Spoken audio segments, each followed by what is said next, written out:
And something like that should work. Now, what is it, like 30 divisions to 5? 29 to 41 against 5 to 7 divisions. These guys have like a handful of troops left, but really nothing to worry about. The simmering pot. Day after day, the crowd waiting outside the...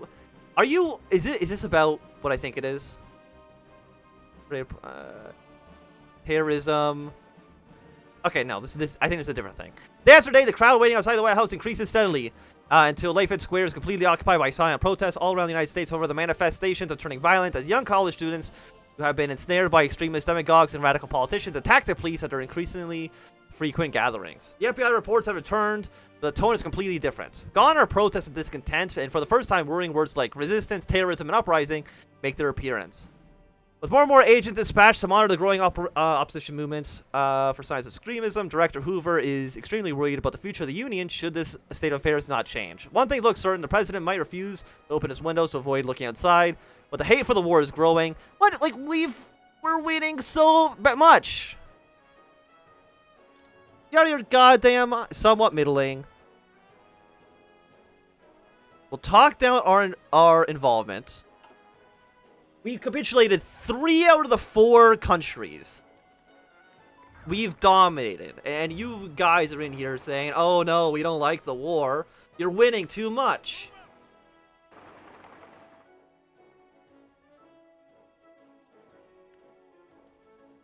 Nah, don't win the war. How dare you? We've only killed half of Africa to make this happen. Where are you guys going? You guys are going down here. I mean, you might as well have like an invasion plan going. And also be extremely aggressive with it. Battle of Barcelona. Okay, so there might be some situations going on in Iberia. Military Construction 3 is also finished. It's still 65. Do we have any more researches available? Yeah, I mean, let's go for civilian construction, because why not? And no national focus set. Con the media. More stability. Division defense plus 10% is not bad. Let's do the military policy outlook. 49 days is a little bit long. But okay, this is different than the Middle East. Like, look at this. I'm sure all of our mandates are going to be fine. Meeting with Rumsfeld. Mr. President, I do hope that you had time to examine my proposal. Donald Rumsfeld set his coffee down on the table, glancing at the paperwork, or glancing at the presidential seal on the coaster. With his close-cropped hair and vast chin, looked over at every part of the Princeton defense pack he used to be. President Johnson stared at the report that sat on the Resolute desk, assessing the value of numerical advantage in counterinsurgency operations. I can see, said the president, that you have a somewhat different perspective from much of the brass and the cabinet. Indeed, with all due respect, Mr. President, Gennaro is concerned with the wrong things. Put out a statement about divides in sectors or new deployments in a province. But this makes strong... I mean, like, things are going fine.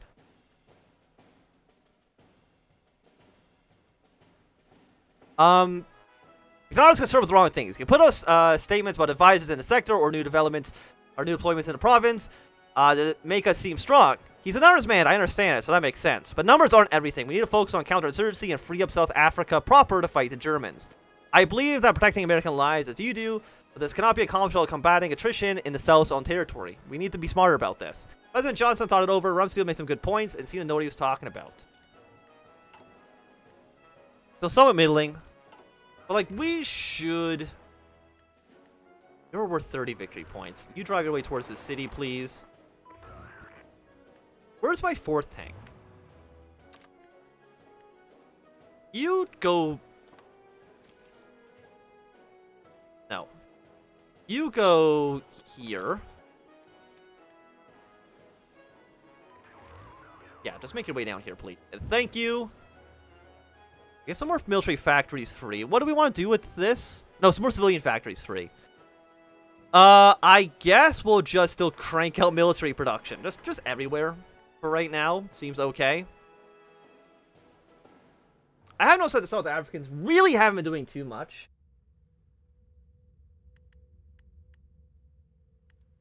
And you guys, we of course need to get you down to... At 92%. You're the only major power left in the war. How many men have we lost so far? I know we lost like 2 full armies, which is entirely my own fault. Like 12,000 dead. Not that bad.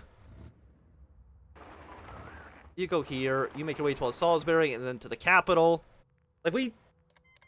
Nah, I mean things are still going fine.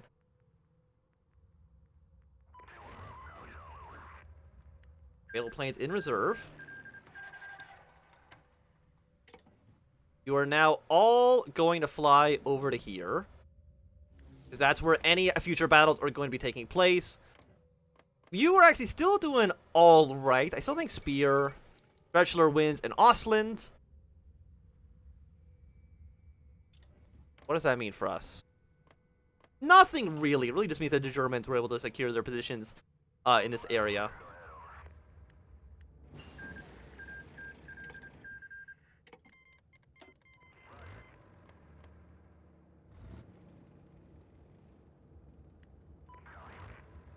You might get cut off from supplies, but honestly, I'm not that worried about that. Once you move here anyways, you will link back up with the supply chain. Not too bad. Research available. 1970 is a little bit too expensive. You know what? 1966? That's only next year. We can actually do that just fine. Salisbury, Lusaka, and maybe their capital. I don't know if that's going to be enough for us to actually win. You should also be heading straight up to here. And take their major cities. At this rate, you might see the German war going nuclear. Can that actually happen? Can they start nuking each other? It'd be kind of neat to see that. You know, let's research you. Why not? Yeah, because you're going slowly because of your attrition, but that should be resolved once you're linked. Not if Heydrich loses. Has Heydrich lost? Okay, apparently Heydrich has lost, so maybe they won't go nuclear quite yet. You go here, you go here. Take these areas, please and thank you. They've gotten you down to 60%. Battle of Salisbury. War goes on for too long. I mean, if they nuke each other, I think that only works out well for us, right? Speer's Germany has conquered Göring's Germany. So now it's Speer against Bormann. One of them has 60,000 manpower. The other one has 1 million. So I feel like just based on that, it seems one-sided. We'll smuggle in more weapons, do more undercover shit. Aside from that, we're kind of okay. Like, the South African Civil War is going to be ending soon. You go here and then to there.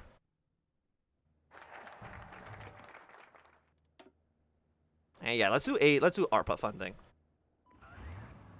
That seems good for now. How much is the capital worth?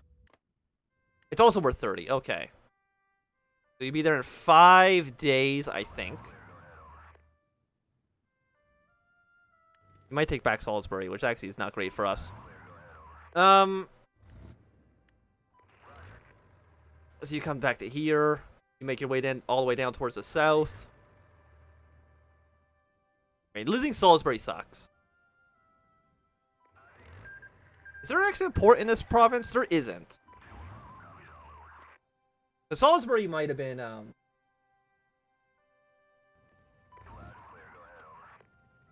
maybe we just been providing up enough resources for them to actually win the war.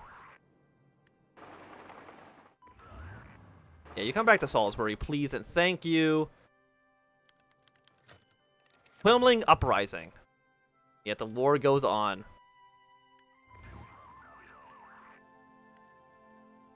So you are now at 49%. You come to here and then along the coastline. Just build a port. I would if I could, but, you know, this is not technically my territory. It belongs to South Africa. So I can't do that. Even though I definitely would if I could. It'll take you guys forever to get anywhere at this rate.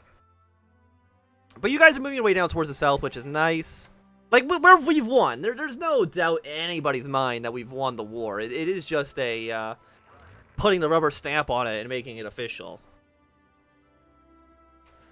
And I would imagine this is going to probably boost our popularity a decent amount. What if you guys go here? You're taking some major cities along the coastline. You're doing some good stuff here. Like, would a 30% be worth 9% victory points? Maybe. Maybe. You are worth 10. I mean, you might as well just go like here to here. And you go to Fort Victoria, which actually is part of South Africa, so it's actually fine. And you will be there in... So I'm hoping in 4 days, when he actually reaches that province, we should be good.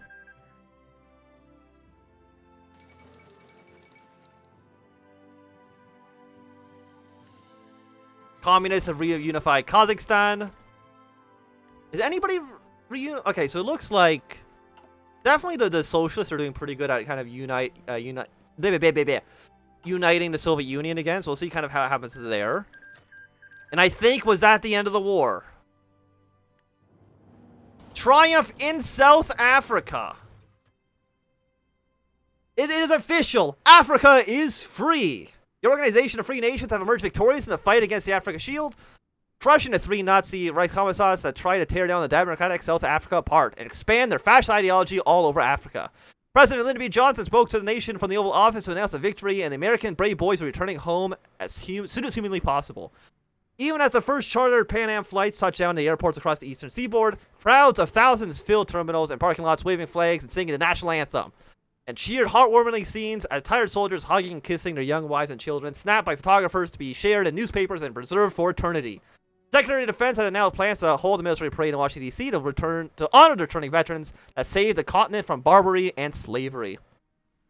With the defeat of the Nazis in Africa, now comes a long and tough work to rebuild half the continent for a bright and democratic future. War crimes trials will be held by the captured SS and Weimar troops, as well as the Boer irregulars that caused much of the death and destruction. New nations will be set up to allow the people of Africa to make their own destiny and fully support and rebuild fully supported and rebuilt by American money and technical expertise. And of course, millions of people, former slaves, war amputees, orphans, and hungry and sick will have been cared for in Africa, as will our own troops will have seen the bloody battles and gruesome deeds that few believe humans are capable of. But that is tomorrow's job. Today we celebrate the victory over Nazism and our brave men and women coming home. The Dark Continent is no more.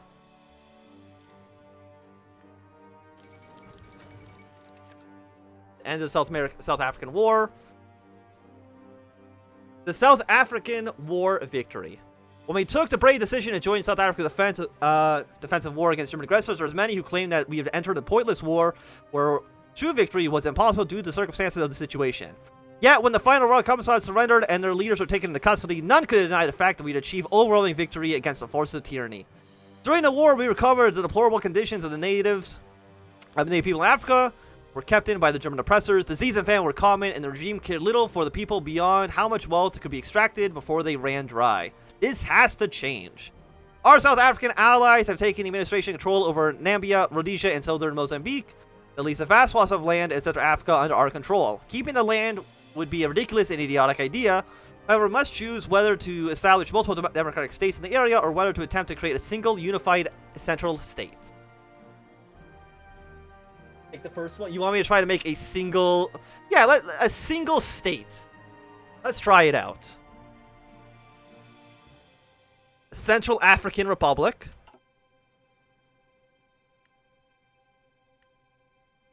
I have a feeling that this is going to go very badly and that the people in chat have led me down a bad road. Are there any new focus trees here? No, not at the moment. Why did the ARPA funding stop? It doesn't matter. Let's secure congressional support. You guys have a national... You guys actually don't have a focus tree, so I'm not too sure if that does anything. Thank you for the follow. The troops are returning home. After a long... Do you actually join my faction? You do join my faction. That's nice. After a long, difficult conflict, We've appeared victorious. We do need more medium tanks. We can also build some more aircraft as well. Yeah, put like 5 in there. That seems okay. The African Nightmare. Okay, we'll worry about that. Let's also send in some more fighters to Spear. The domestic situation. Pull out of Africa. Non-existent. We won't pull out of Africa quite yet. Build up the government. 110. Increase our support of the government by 42. Yeah. We have enough political power to do it. Now into Indonesia. Can we do anything with Indonesia? That's the situation. Yeah, can't really do anything there quite yet. Oh, Spear. Yeah, Spear has very much won the war here. American advisors. Nice. Everything's coming up. Everything's coming up for us. The junction in the road. The Oval Office sat quiet and serene, opposed to the usual state of interruption after interruption. President Johnson, as was typical, sat at his desk reading, signing, and doing duties as the president. However, there was an interruption. 2 men forced to wait and hold a position. Johnson finished signing his last paper and looking up to Walter Jenkins and Edward Muskie while Johnson started. He's been sitting there for a good couple of minutes. What do you need? Walter Jenkins himself in a seat. You got to make a choice, Mr. President. If we want to pass on our reforms, we can make friends with the Democrats, or we can press the far right. Nobody else has the votes to secure a majority with us. The Central are notoriously unreliable, as I'm sure you're aware. We've already making friends with the Democrats, aren't we? Asked Johnson. Yes, Muskie said. But they are proving quite stubborn. If you want their support, we'll have to make some genuine concessions to them. Alright. What exactly do you mean by press the far right? Intimidation, blackmail, that sort of thing. Said Johnson, scratching his chin. What do you think, Muskie? Personally, I don't think the far right will cave as easily as we think. Democrats are the way to go. Yeah, we're a little bit more unified with these guys. And the boys are coming home. Check the focus tree under Japan. Okay, just one moment. As the address from the White House ends, so too does the first major conflict between the United States and a major power for the first time in nearly 2 decades. The housewife, a military man, having heard that her husband will indeed be coming home, screeches in delight as her neighbor, having only received her flag for her decease the day before, stares at the television in a broken stupor. College students put aside their protest play cards and megaphones for today, choosing instead the bottle and blunt for a day, basking in the fruit of their success, or the unstated delight that they will not be called up anytime soon. The draftees in boot camp continue to curse their fate and their drill sergeants, but a tad quieter, relieved that their service might be a peaceful one. In the Pentagon, planners quietly vacate their desks for longer than usual smoke breaks. Their immediate work, mercifully concluded that is until the inevitable orders come to prepare the soldiers' return. And in the White House, the president receives another briefing, their thoughts unknowable beneath the facade of practical calm. Across America, the nation welcomes the first day after the South African War. Tomorrow, America will grieve the dead and embrace returning heroes, and start coming to terms with the horror of the war, the veldt, and its consequences. Under Japan? Healthcare, expand civil rights. Unless you mean like the Japanese focus tree itself. Which they are trying to decrease the power of the reformist. No national focus set. Deal with the center. Or on our own. Lose 100 political power. Let's lay the groundwork for the Great Society. She's definitely one of the ones in the tank divisions, because most other people didn't really see that much combat. So there's actually, I'm guessing the names of the cities here changed. Stanleyville. Yeah, no, I guess they didn't, because this one's still named Hitlerstadt. You think they might have changed the name at some point, but Spear's Germany has succeeded in their war. Arms from our rivals. What can you do now?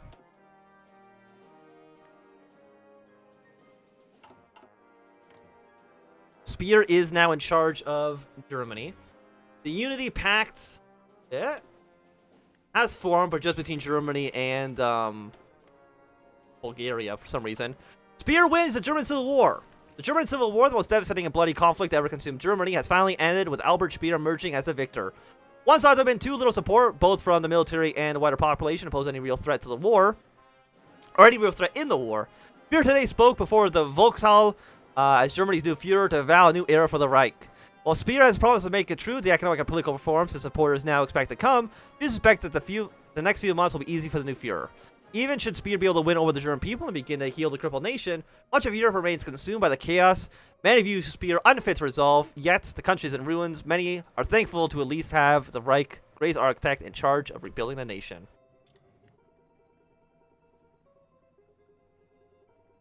So you owe me, okay? You won because of me. So just don't forget that, okay? Can I stop sending them like don't send them any more planes. They've won. Don't do anything.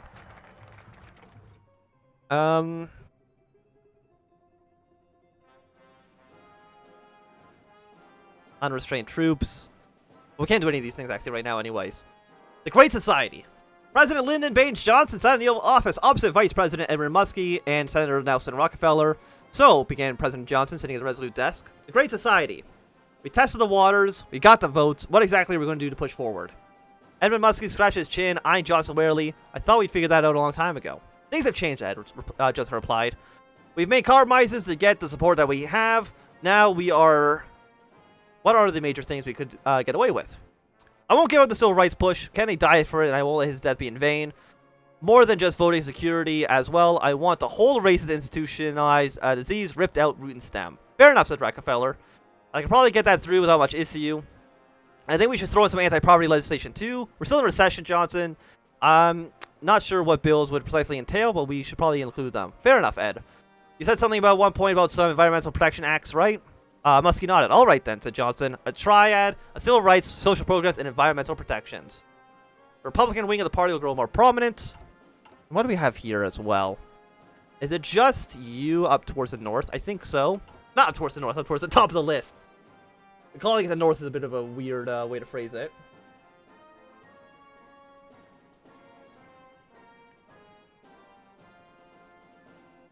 So you are available planes and reserves. Don't care about that too much. Deal with the center. Introduce the concept. Great Society. Well, let's do the ARPA funding. I think got canceled because of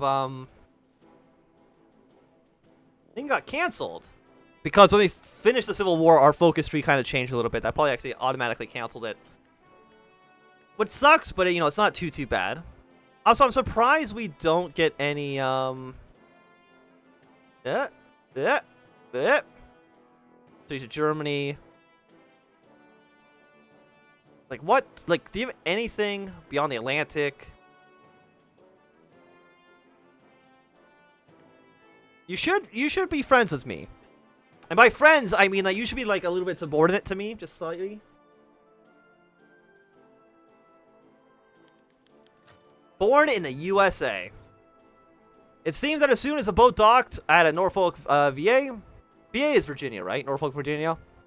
Port that Jonathan Swartz, soldier of the 134th Jayhawk Plains Division, would finally find peace after years of turmoil in the South African War. What do you mean years? It was like a year, at most. He was born a poor farming couple in central Kansas and learned to drive a tractor when he was only 7 years old. His skill with the rifle came when he crossed the border into Arkansas, and began hunting wild hogs to feed his mother and father. When he turned 18, he was faced with a dilemma: either join the army and provide his parents with a substantial income, or stay on the farm for eternity. Once the recruiters arrived at the farm, Jonathan's parents could not see their son again for another 6 years. Training came and went, and before he knew it, Jonathan's division was sent off to Port Elizabeth. Jayhawk Division, organized in Kansas, was well prepared for the lonely plains of South Africa. But master terrain was only one step in the process of combat. Starfart himself was involved in several offenses against the Germans and pulled together several kills. But his involvement ended when he was shot in the shoulder. While he was being taken to cover by an advancing German, an advancing German shot another 2 bullets into his wrist and hand. The wounds were not fatal, and Stafford fully recovered, but much of his chagrin was sent back home. Now Stafford was was a very proud American. He hoped the general public would hail him as a hero who fought for his country. To put it bluntly, he received the exact opposite. Protesters spat on him, threw dirt in his face, and even tried to frame him as a murderer. Students from Kansas State found his address and attempted to set his parents' farm ablaze, but police arrested him before they could act. The public response to Saffron's action was possibly even more scarring than his experiences in the war, only doing what he was told.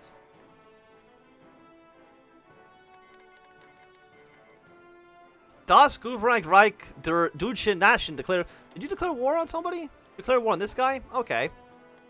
Sure. You guys fight. That doesn't make any difference to me whatsoever. We don't need to sell you guys guns anymore. HMMR, like, I don't think you exist anymore. I'm gonna build up your government. Implement protect the people tactics. More stability. Authorize napalm use. Maybe seems a little bit excessive.